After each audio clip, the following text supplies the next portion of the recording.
Pernah nggak sih ngerasa capek, tapi bukan capek fisik, capek mikir? Solusinya tuh beda, bukan makan, istirahat, dan tidur. Ini solusinya.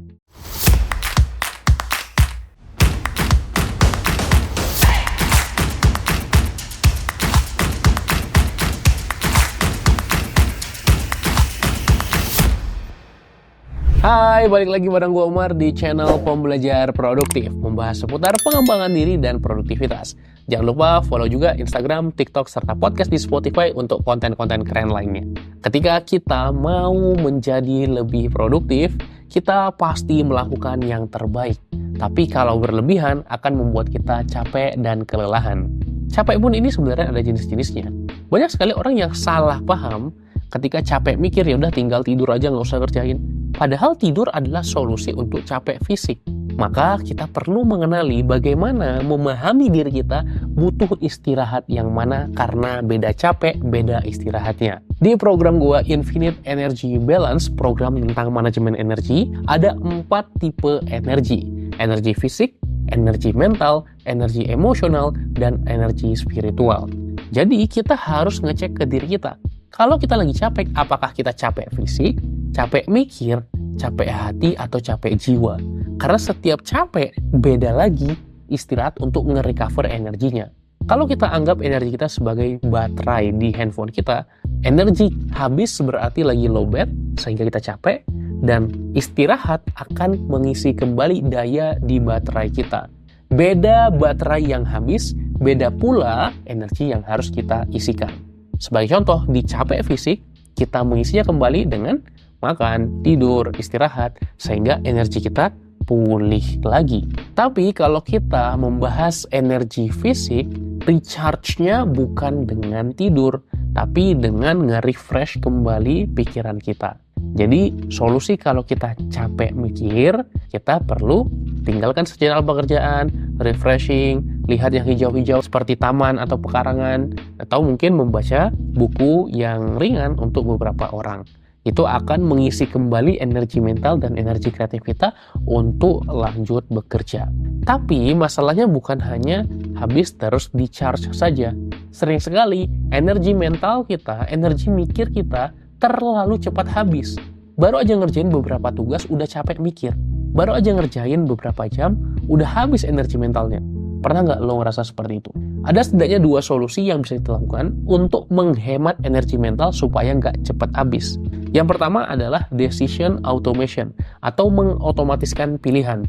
Ini juga gue bahas di buku Jadi Produktif. Kalau lo pengen silahkan klik link di deskripsi. Otomatiskan pilihan artinya kita tidak lagi menghabiskan energi mikir kita untuk memilih, karena semuanya udah serba otomatis. Sebagai contoh, ketika kita berangkat ke kantor di pagi hari, kalau kita masih buka lemari dan capek mikir mau pakai baju yang mana, kalau kita masih ngabisin waktu outfit ini bagus atau enggak, ini enggak, itu memang membuat penampilan kita bagus. Tapi sudah habis energi kita di pagi hari, yang harusnya kita bisa pakai energi mikirnya untuk di kantor bekerja dengan benar-benar kreatif. Maka kita bisa menghemat energi supaya pilihannya udah otomatis menyiapkan baju dari semalam sebelumnya. Sehingga energi kita di pagi hari tetap terjaga untuk mengerjakan tugas di kantor, bukan malah habis untuk mikirin baju yang mana. Atau kita juga bisa punya baju yang gayanya sama semua, modelnya mirip semua, seperti Steve Jobs yang pakai outfit sama semua setiap hari, dan itu akan menghemat banyak energi mikir kita. Atau kalau mau makan, kita cari lagi makan di mana ya, makan apa ya, itu udah ngabisin waktu dan energi.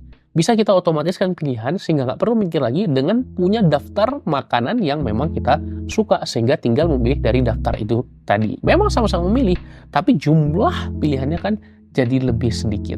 Atau memang udah tahu kalau makan siang kita akan makan ini. Sebagai contoh, yang menghemat banget energi mikir gue tidak lagi memilih makan siang dan makan malam apa, karena udah ada catering diet yang orang lain yang mikirin buat gue, dan gue tinggal makan aja apa yang gue terima setiap hari. Ini adalah strategi untuk menghemat selain waktu juga energi pikiran kita.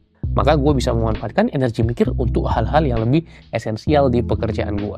Dan yang kedua adalah delegasikan. Contoh terakhir adalah mendelegasikan pengambilan keputusan atau memilih. Sehingga kita tidak lagi jadi orang yang memilih, orang lain kita suruh untuk memilih.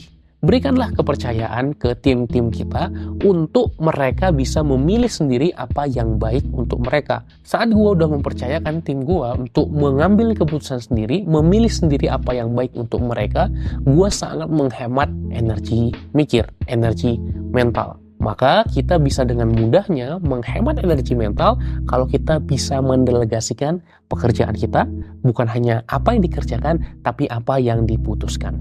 Semoga lo bisa terapkan, otomatiskan pilihan, dan delegasi pilihan ke orang lain, sehingga lo bisa menghemat energi mental, membuat energi lo cukup untuk banyak hal-hal produktif lainnya. Sampai jumpa di video berikutnya. Salam pembelajar.